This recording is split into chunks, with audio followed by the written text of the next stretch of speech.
का phone of आ रहा है, इसलिए मैं ट्रेस नहीं कर पा रहा हूँ। अब क्या करेंगे हम? अब कैसे पता लगाएंगे कि राघव कहाँ है? सीसीटीवी, स्विमिंग पूल के आसपास ना बहुत सारे सीसीटीवी कैमरास हैं।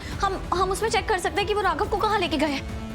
दीदू वो तो मैं चेक कर लूंगा, लेकिन वो जो वैन जिसमें वो लेके गए थे जीजू को, उसका नंबर पता चल जाए ना तो आरटीओ के थ्रू सारी डिटेल्स आ जाएंगी। ठीक है, मैं सीसीटीवी फुटेज मंगवाती हूँ। अब ये सारे फसाद की जड़ ये है। इसको तू ये सारा किया धरा तेरा है। भैया मैंने क्या किया? अरे उस लड़की से शादी क्यों की तूने? क्यों उसे अपनी दुल्हन बनाकर लेकर आया इस घर में? अरे अगर तू दिव्या से बोर हो गया था या उससे नाराज था या उससे तंग आ गया था तो ठीक है ना, जो भी करना था घर के बाहर जाकर करता। उस मुसीबत को इस घर में क्यों लेकर आया तू? तुझे पता नहीं है कि मर्द ऐसा नहीं करते? भैया ये क्या कह रहे हो आप?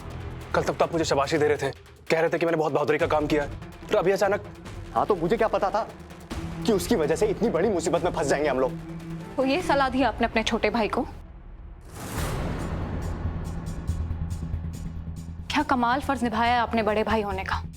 इन्होंने दिव्या के होते हुए स्मिता से शादी की, लेकिन बजाय इसके कि आप प्रतीक भैया को उनकी गलती के लिए डांटते, आप इन्हें ये कह रहे हैं कि इन्हें ये सब कुछ घर के बाहर चुपचाप करना चाहिए था। तुम अपना मुंह बंद रखो, समझी? अब अगर उसकी पत्नी उसे खुश नहीं रखेगी तो बेचारा पति क्या करेगा? और कोई तो कमी होगी ना दिव्या में, जो पति बेचारा परेशान होकर मजबूर होकर बाहर जाकर अफेयर करने लग गया। इसमें जितनी गलती प्रतीक की है उतनी दिव्या की भी है। समझ में आई बात? और अगर कमी पति में हो तो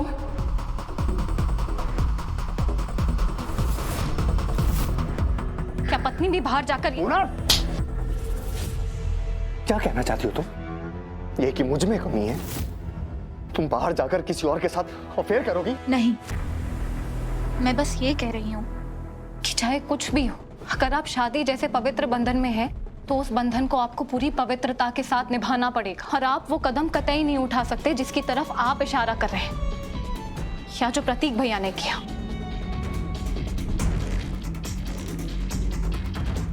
और अगर शादी के रिश्ते में कोई कमी है तो वो कमी पति की वजह से भी हो सकती है ना।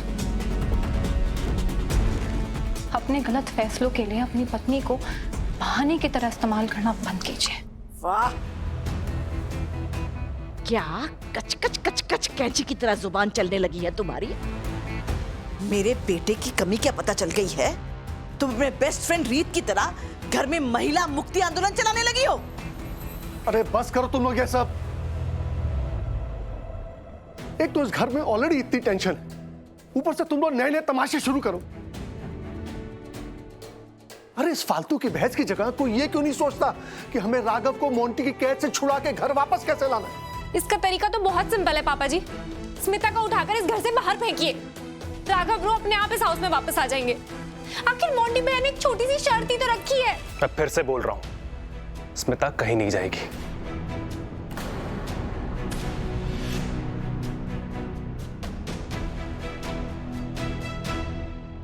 हे भगवान, किस दलदल में फंस गए हम। एक तरफ अपनी औलाद है और दूसरी तरफ वो जो औलाद से भी बढ़कर।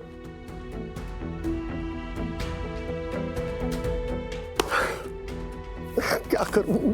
पापा जी आप परेशान मत होइए, मुझे पूरा भरोसा है रीत पर।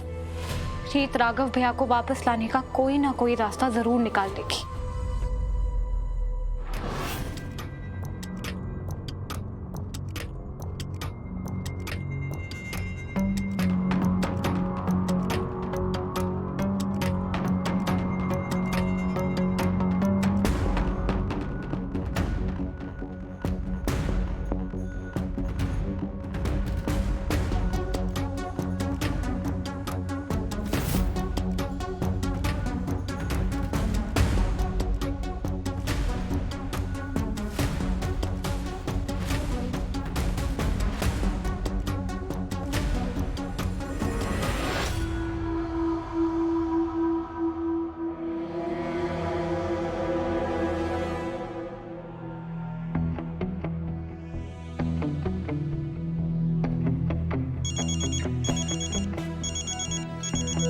कोई अननोन नंबर से कॉल आ रहा है। उठाना। उठा एक बार। हेलो हेलो रीत,